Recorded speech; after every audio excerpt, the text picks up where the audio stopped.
Hello everyone, কেমন আছেন সবাই? তো আশা করি সবাই অনেক ভালো আছেন।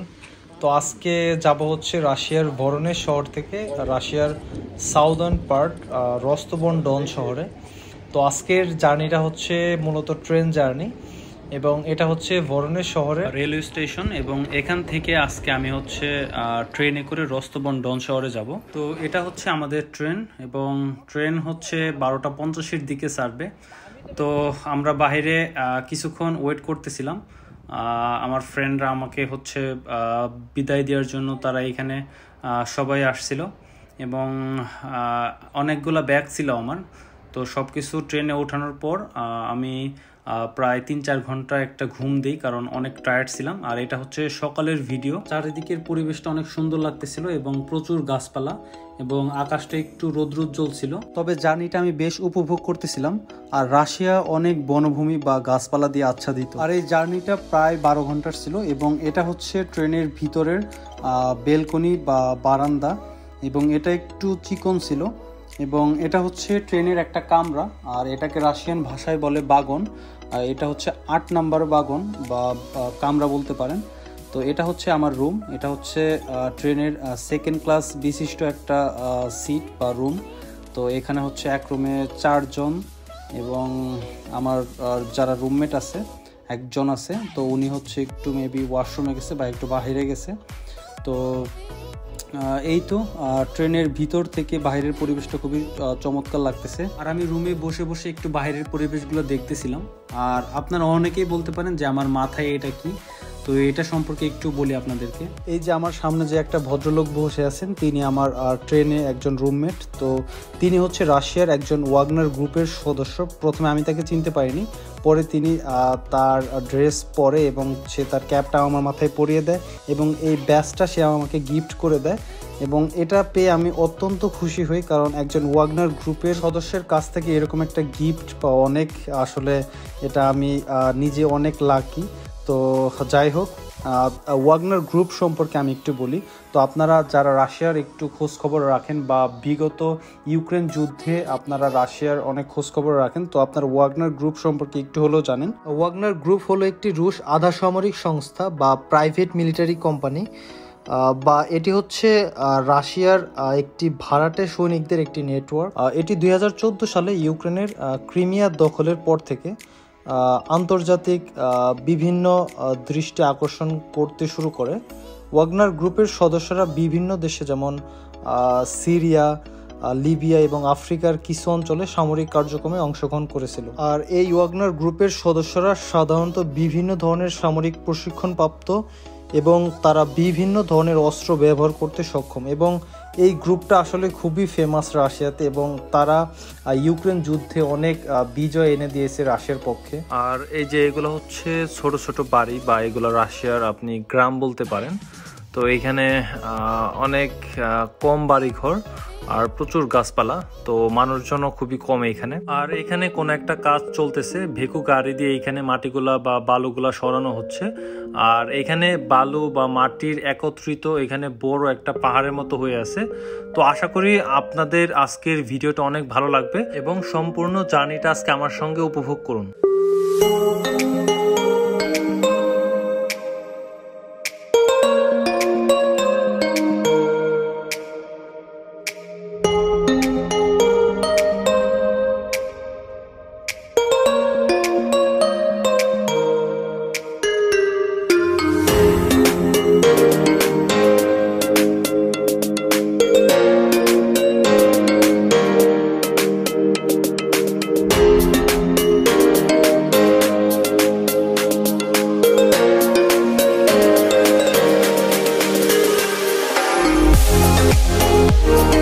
আর রাশিয়ার ট্রেনের ভিতরে বা রুমগুলা কেমন হয় দেখতে, এটা হচ্ছে আমার রুমের ভিতরে। আর এটা হচ্ছে এসি, কারণ এখন সামার চলতেছে, বাইরে প্রচুর গরম। এগুলো হচ্ছে লাইট, প্রত্যেকটা বেডের ওপরে একটা লাইট রয়েছে। আর এইখানে হচ্ছে টাওয়েল বা আপনি কোনো কিছু রাখতে পারেন। আর এইখানে আপনার কোনো ব্যাগপত্র বা ভারী কোনো জিনিস আপনি এখানে রাখতে পারেন। আর এটা হচ্ছে বেড এবং এইখানে হচ্ছে আমি একটু হাঁটাহাঁটি করতেছিলাম এবং এখানে ভিডিও করতেছিলাম। এটা হচ্ছে আয়না আর এটা হচ্ছে টয়লেট। তো আমি আপনাদের এখন টয়লেটের ভিতরটা একটু দেখাই। নর্মালি রাশিয়াতে বা বিদেশের যেগুলো ট্রেনগুলো থাকে তো এগুলোর টয়লেটগুলো আর প্লেনের টয়লেট প্রায় সেম। তো এটা হচ্ছে সিঙ্ক, আর এখানে হচ্ছে হ্যান্ড ওয়াশ বা এই পাশে হচ্ছে টিস্যু, আর এটা হচ্ছে টয়লেট, আর এখানে গার্বেজ রাখার জন্য একটা পাত্র। তো সব কিছু মিলে আসলে টয়লেটটা বেশ পরিষ্কার পরিচ্ছন্ন আর অনেক ক্লিন। তো এই হচ্ছে টয়লেট। আর এখানে বাইরের দৃশ্যগুলো বরাবরই আমার কাছে অনেক ভালো লাগতেছে, চারিদিকে সবুজ। আর এটা একটা ছোট একটা নদী বা কোনো একটা খালের মতো লাগতেছে। যাই হোক, চারদিকে খুবই সবুজ এবং প্রচুর গাছপালা, আর রাশিয়া বলতেই গাছপালা। তো যাই হোক, আপনারা উপভোগ করতে থাকুন এবং দেখতে থাকুন।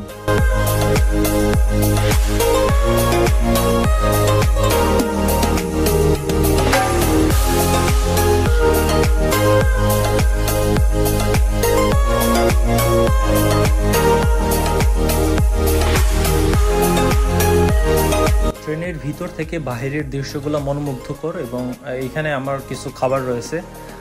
এখান থেকে আসলে বাহিরের দৃশ্যগুলো অসাধারণ চমৎকার। আর পথ যেন একদম শেষ হয় না, বিরামহীন একটা জার্নি। এবং সব দিক আসলে বিবেচনা করলে রাশিয়ার ট্রেন জার্নি আসলে সত্যি খুবই অসাধারণ। আর আপনারা সবাই জানেন যে বর্তমানে রাশিয়া এবং ইউক্রেনের যুদ্ধের পরিস্থিতির কারণে আসলে প্লেনে ওঠা একটু রিস্ক। তারপরে আসলে রাশিয়ার মানুষজন প্রায় ট্রেনে উঠতে বেশি পছন্দ করে থাকে, কারণ আপনি যদি রাশিয়ার ট্রেনে ওঠেন তো আপনি সব ধরনের পরিবেশ বা ন্যাচারাল ভিউগুলো দেখতে পারবেন। এবং বর্তমান যুদ্ধ পরিস্থিতির কথা যদি আমি বলি, তবে রাশিয়াতে ইন্টারনালি কোনো যুদ্ধের কোনো আপনি একটা খারাপ পরিস্থিতি দেখতে পারবেন না। রাশিয়াতে অ্যাজ ইউজুয়ালি সব কিছু ফ্রি, সব কিছুই নর্মালি চলতেছে।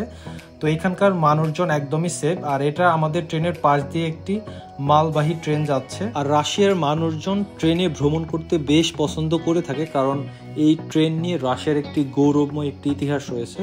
আপনারা অনেকেই জেনে থাকবেন যে পৃথিবীর দীর্ঘতম রেলওয়ে কিন্তু রাশিয়াতে অবস্থিত, যেটা হচ্ছে আপনার মস্কো থেকে ভ্লাদিভস্টক পর্যন্ত, যেটাকে বলে হচ্ছে trans Siberian railway. Trans Siberian রেলওয়ের দূরত্ব এতটাই বিশাল যে এটা হচ্ছে আপনার মস্কো থেকে ভ্লাদিভস্টক পর্যন্ত প্রায় ৯,০০০ কিলোমিটারের চাইতেও বেশি। ট্রান্স সাইবেরিয়ান রেলওয়ে এতটাই দীর্ঘ যে আপনি যদি ট্রান্স সাইবেরিয়ান রেলওয়ে ঘুরে আসতে চান তো আপনাকে ৮টি টাইম জোন পাড়ি দিতে হবে, এবং পুরো ভ্রমণ বিরামহীনভাবে শেষ করতে সময় লেগে যাবে প্রায় ৭ থেকে ৮ দিন। দুনিয়ার দীর্ঘতম এই ট্রান্স সাইবেরিয়ান রেলওয়েতে ঝকঝকাঝক শব্দে ছুটে চলা কোনো এক কামরায় বসে কাচের জানালা সরিয়ে বাইরে তাকালে দেখা যাবে কেবল দিগন্ত বিস্তৃত বরফ ছড়ানো খোলা মাঠ আর ছবির মতো অগন্তি গ্রাম। এ যেন এক রূপকথার গল্প।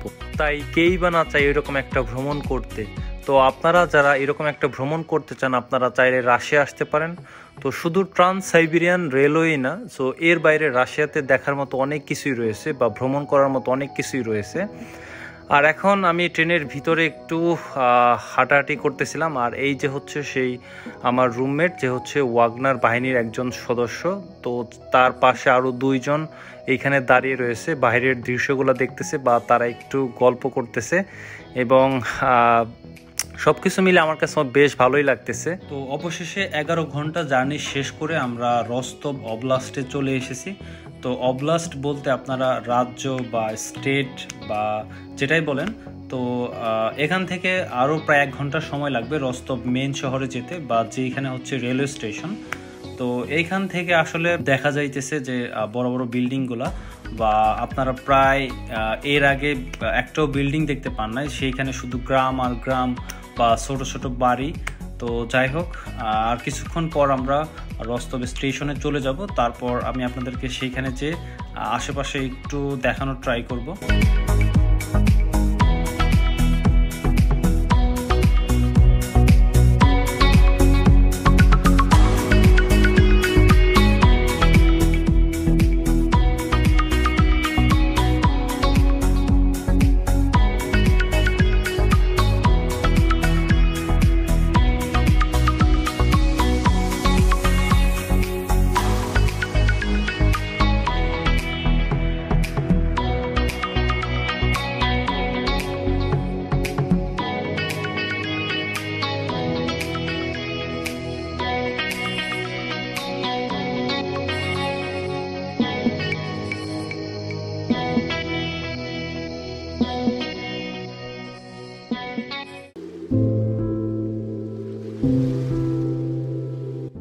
আমি বসে বসে ভাবতেছি আর একটু চিন্তা করতেছিলাম যে আমি রাশিয়ার এই পর্যন্ত 3টা শহরে ঘুরেছি, মস্কো, ভরনেজ, আর এখন যাচ্ছি হচ্ছে রস্তভ-অন-ডন শহরে।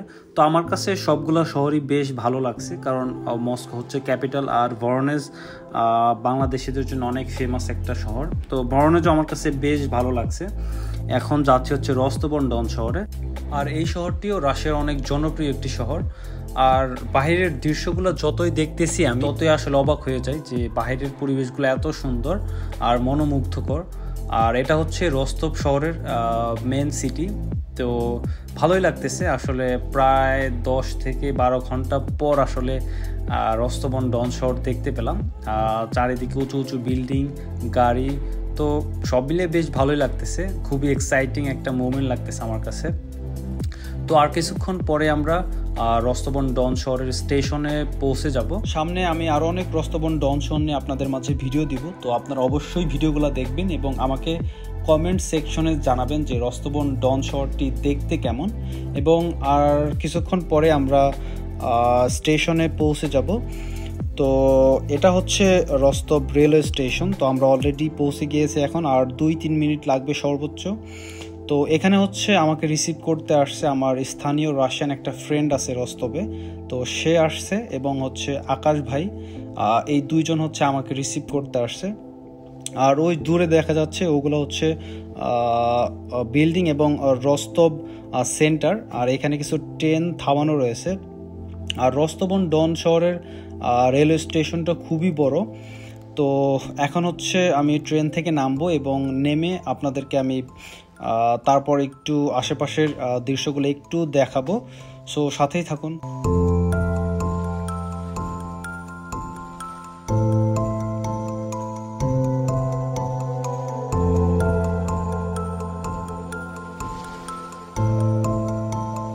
ট্রেন থেকে নেমে এখন ট্যাক্সি করে আমার ডরমিটরির দিকে যাচ্ছি। আমি, আকাশ ভাই আর হচ্ছে আমার রাশিয়ান ফ্রেন্ড। তো এখন হচ্ছে এখান থেকে রস্তভ রেলওয়ে স্টেশন থেকে সর্বোচ্চ 10 থেকে 15 মিনিট সময় লাগে আমার ডরমিটরিতে যেতে। তো রস্তভ-অন-ডন শহর আমার কাছে বেশ ভালোই লাগতেছে। তো সামনে আরও ঘোরাঘুরি করব, আপনাদেরকে দেখাবো, শেয়ার করব। তো অবশ্যই আমার পাশে থাকবেন, সাপোর্ট করবেন। তো আজকে এই পর্যন্তই। সবাই ভালো থাকবেন, সুস্থ থাকবেন। আসসালামু আলাইকুম।